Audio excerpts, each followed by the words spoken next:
All things exist in the human imagination.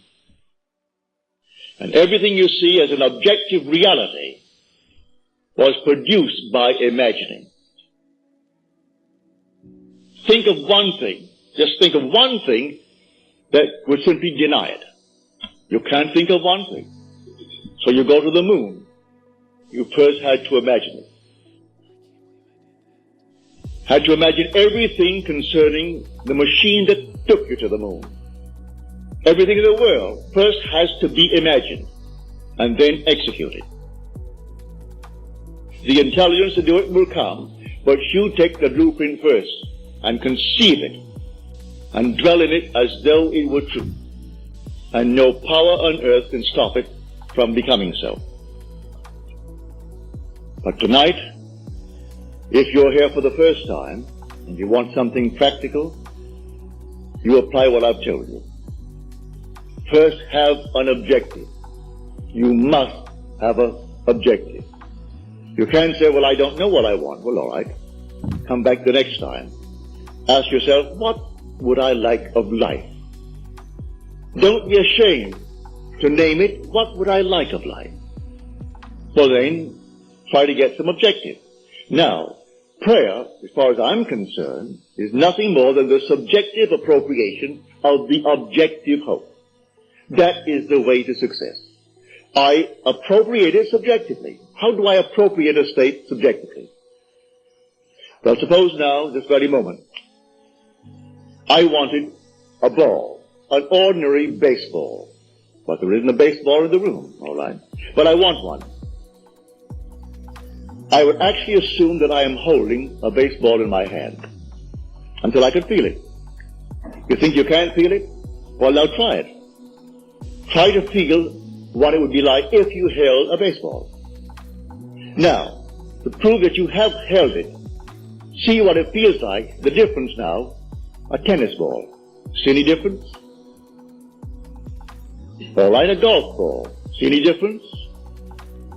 A piece of silk. You feel any difference? If you can distinguish between these many objects, though they are subjective, then they must exist somewhere. If you can actually separate them in your mind's eye and distinguish between these objects, I can begin to feel, begin to sense, begin to smell a rose.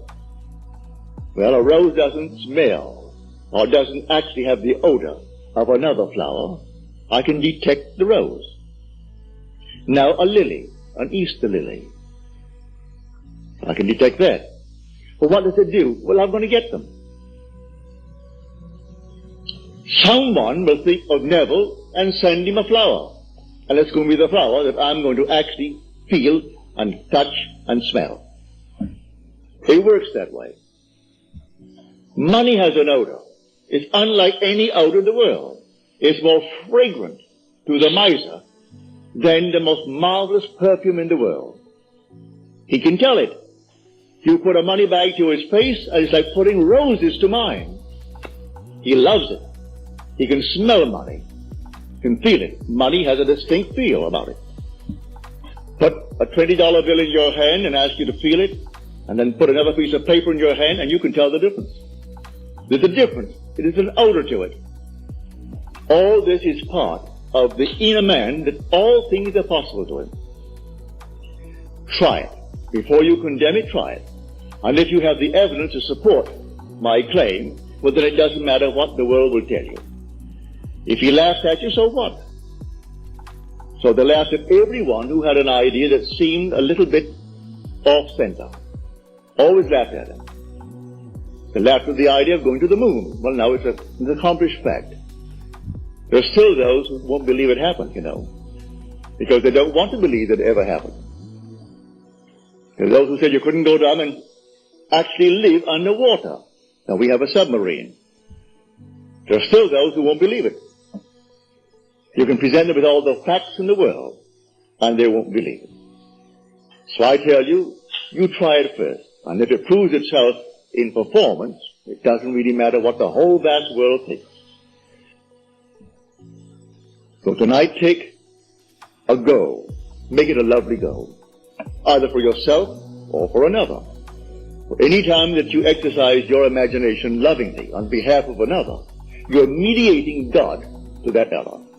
So, bring a friend before your mind's eye. Represent him to yourself as the man or the woman that you would like them to be.